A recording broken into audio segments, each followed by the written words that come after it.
Hey everyone, welcome to 2024.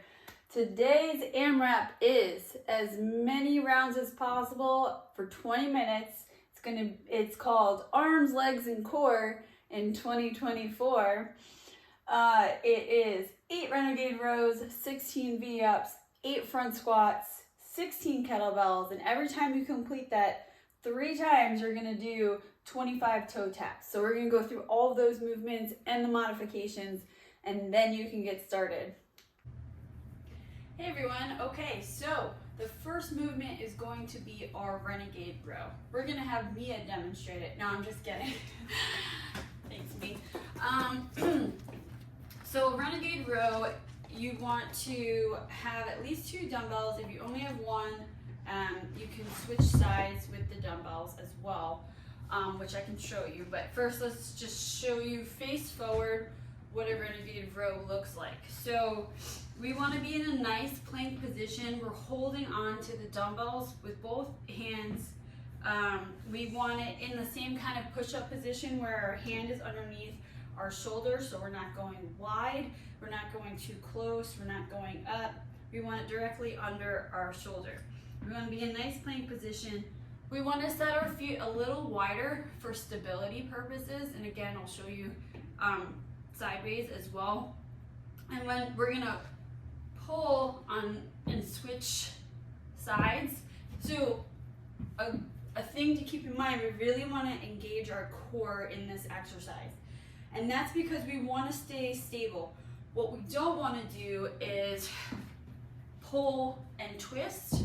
We're not trying to twist over. We want to be essentially not moving at all. The only thing that's moving is our arm. So really engage that core, and that's going to keep you stable.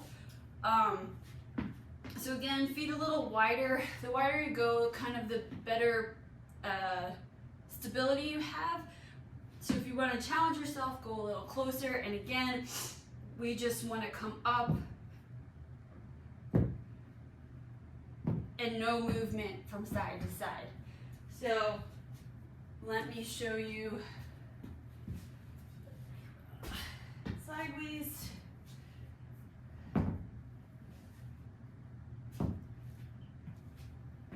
So our feet are all the way out, nice plank position, everything is flat. So if our legs a little bit wider, we're gonna be over the dumbbells. And again, we want little to no movement as we go side to side. If you only have 1 dumbbell, you can do 1, 2, and just keep switching back and forth. Or you can do 8 on one side, 4 on one side, 4 on the other side, because it's going to be 8 of those. The next movement is going to be our V-up. So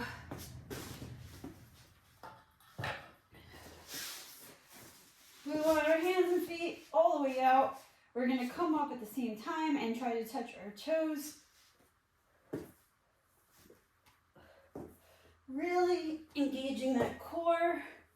Modifications, knees, alternating,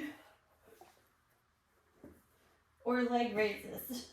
With the leg raises, really keep your head off the ground, really engage that core nice and tight. We're not trying to just exercise our hip flexors. It should be an ab exercise. Okay, front squats. So I'm gonna demo with a barbell first, and then I'll show you modifications. So with the barbell, you have 2 options. You can start down on the floor and clean it up, or you can start on a rack and just take it off the rack. So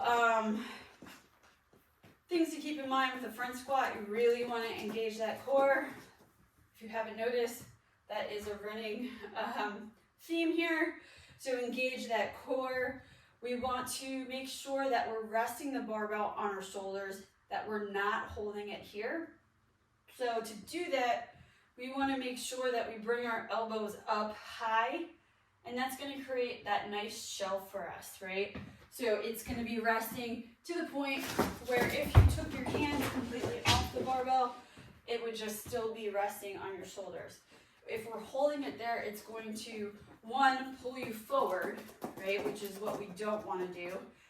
And two, it's going to exert so much more energy because you're trying to hold the barbell there, and it should be a leg-focused exercise. The other thing we need to concentrate on is to make sure that our knees are coming outward. So we don't want to be going forward, especially in a front squat, because we're weight heavy here, and so it's easy to let our shoulders go down. And once we go down, that's going to mess up all of our form. So we always want to be nice and upright. Really keep that chest up. You're going to engage that core. You're going to have your elbows up and your knees are coming out and you're coming down in a straight line, right? We don't, if we're have our toes pointed completely forward and our knees are going completely forward, we're going to be doing a rock back and forth. It's going to automatically bring you onto those toes. We want our feet nice and flat always. So we're going to take our barbell, clean it off the ground, and we're going to go into a nice front squat. We want to get below parallel if we can. If not, we can just go to parallel. And again, we're keeping everything nice and tight and engaged. If you don't have barbell, you can use dumbbells. So you can do it with 1 or 2, depending on your level here. So if we want to do 2, we can just hold it, have it resting on our shoulders, and come down into that nice squat. And again, same thing with everything engaged. You can also do 1 and rest it kind of like the barbell. And if you're not ready to add weight, you can just do body weight squats, so just air squats. But make sure, even though you're not putting weight on there, you're keeping that good form, that tight core, chest up, knees out.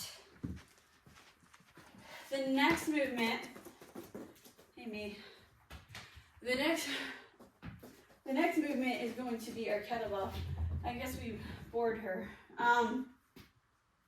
So our kettlebell swings, things to keep in mind, we want to keep a nice flat back always. We're never leaning all the way over, and we want to have our hands come back where our outside of our wrist is touching the inside of our thigh. So if you're touching anywhere above your wrist, reevaluate your form, because you might be squatting, which is not what we're doing here, or you might be coming down too far through your legs. A great way to test your form is to videotape yourself doing a few swings and see what you look like. So again, we're going to come back, we're going to bring those hips back, bringing those hips back, our chest is still up, our back is flat, and then we're going to use the momentum of our hips and leg drive, and we're going to come up and bring the kettlebell upward, and we want to be about eye height, right? And again, great way to see if that's how high you're going is 1, either have a mirror or videotape yourself.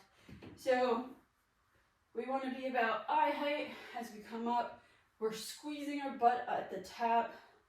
We're really using that hip drive to bring that kettlebell up. If you find yourself not getting high enough, or you're trying to pull on the kettlebell, again, it's all about that hip drive. So that's, the harder you drive up, the further the kettlebell will drive up. So with the kettlebell, it looks like this. So we're going to bring it back, use the hip drive. And again, you notice I'm not leaning over or squatting. Your knees are only slightly bent when you come back, slightly bent. We're never squatting. So if you don't have a kettlebell, you can also use a dumbbell.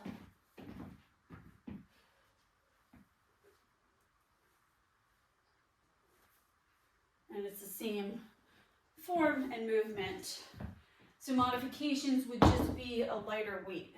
So try to challenge yourself, but form always comes first. If you find yourself having like lower back pain doing that, again, you just need to reevaluate what you're doing, because you shouldn't have any pain. Because if you're leaning back too far, or you're coming down, or your form is just crappy, that's when you're gonna feel that lower back. If you keep that nice tight core, that back straight, use that hip drive, that's what's gonna prevent you from any kind of injury or pain. Okay, so those are the movements of the workout. So every time you complete 3 rounds of that, you're gonna come to your either slam ball, med ball. If you don't have those, you can even use your dumbbell, but so we're just gonna do toe taps. So it's just, and it should be a nice fast toe tap, get that heart rate going. So if you don't have a ball to tap to, you can just tap to something, right? Hi, you're back.